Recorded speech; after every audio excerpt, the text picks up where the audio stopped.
Gabe, good morning. How you going? Good. What about yourself, Jared? I'm doing all right, Gabe. I'm doing all right. Uh, Gabe, could you please introduce yourself? All right. So my name is Gabe Karagiannis, and I am the Assist All Hoops Programs Administrator here at Basketball New South Wales. So kind of to just summarize exactly, well, what is Assist All Hoops? It's a brand new pathways program that BNSW have been lucky to actually get started creating for people with an intellectual impairment. So that obviously takes into account intellectual disabilities, as autism and Down syndrome, and a bunch of other different hidden disabilities. That's kind of just to summarize it. Yeah. And why are you doing a program like this, Gabe? And why are you leading it up? I think it's really important that we emphasize how important it is to actually have inclusion in sport, especially in basketball. Like, we have a lot of different community programs currently, like the Women and Girls Our Mob Our Game, but I feel like there's a lot of interest for people with a hidden or a intellectual disability, such as, well, we have the Aberberge, which is our state team. So they have that, but they don't actually have a community kind of pathway for them to actually transition. And a lot of people don't even know what the Aberberge actually is. So if we're just able to kind of go from the ground, work our way up into that Aberberge space, I feel like it'd definitely be a smooth transition because we do really well for our state teams. Yeah. And what are you spending the majority of your time on right now? On right now, we're really working on our community programs. So we've kind of started launching our Common Tribe programs, which is basically introduction with the associations on, well, anyone can run this program, not only myself, but any coach that has at least experience with a Forward Aussie Hoops program. Is the exact same format, exact same curriculum. But once we've kind of started with the Common Try introduction program with associations, we're starting to launch our term-based common play programs, which is a once a week for an hour, which is what they want. They want something a bit more permanent and long-term, and then they can kind of gradually progress their skills and transition into a bit more modified games rather than just the ordinary one-off come and try and then see you later. Yeah. And then just to provide some clarity, these come and try classes, they're called it's called the Assist All Hoops program. Yes, correct. Yeah. And then what's the pathway for these kids coming in the program, and what's really next for them?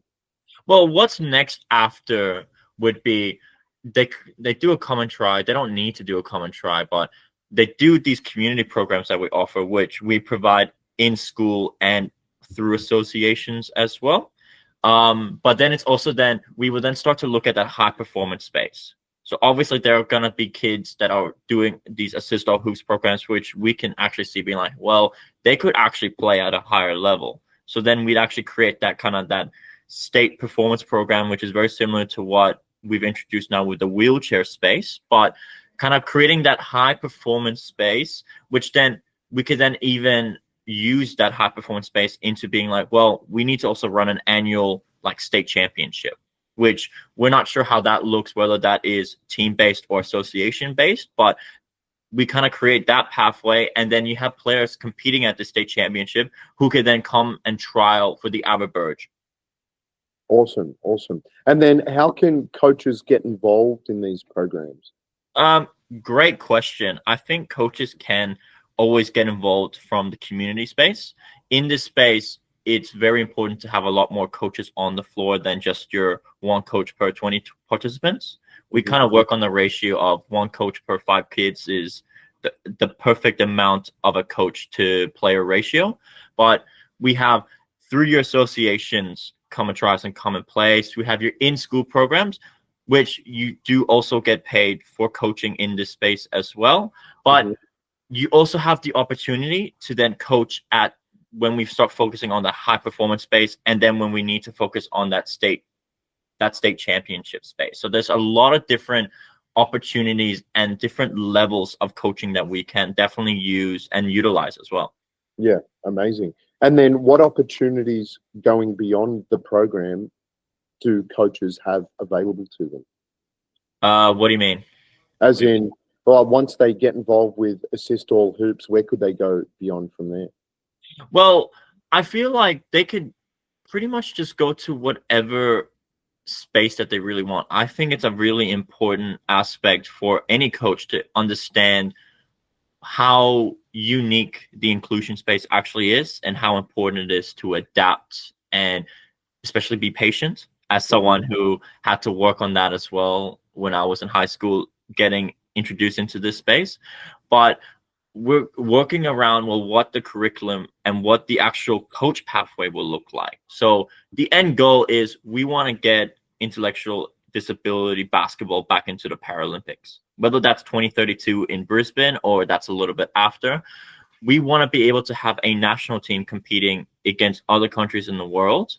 And that's going to take time.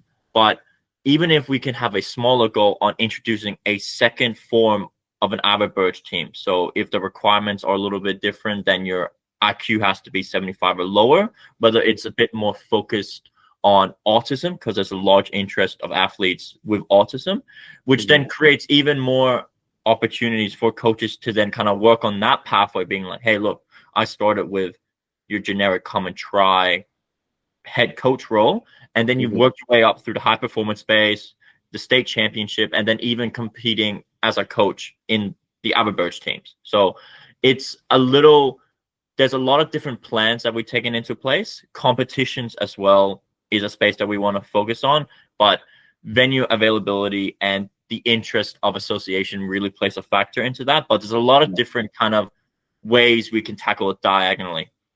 Yeah, no, amazing. And what kind of coaches are you looking for to help out in the program? We're just looking for anyone who just wants to make basketball inclusive. I think we're not asking for a coach to know everything. I don't think a coach necessarily knows anything, and it's important to be able to willing to learn. I think you need to go into a brand new space and not be scared, but be willing to learn that every session is going to be completely different in this space. You might have a kid great one day, you might have a kid overstimulated the next, and it's being able to adapt, because I feel like these are key kind of fundamentals a coach actually needs. So then when they work on their coaching, they're able to quickly adapt and be patient as well. So anyone that just wants to have a go at coaching basketball in this really unique space, but then also kind of want to work their way up at a high performance, there's definitely a pathway for coaches in this space as well. So yeah, we're not going to say no to anyone. So if anyone is interested, absolutely. Yeah, amazing. Thanks so much for chatting to us today, Gabe. No worries. Thank you so much for having me, Jared.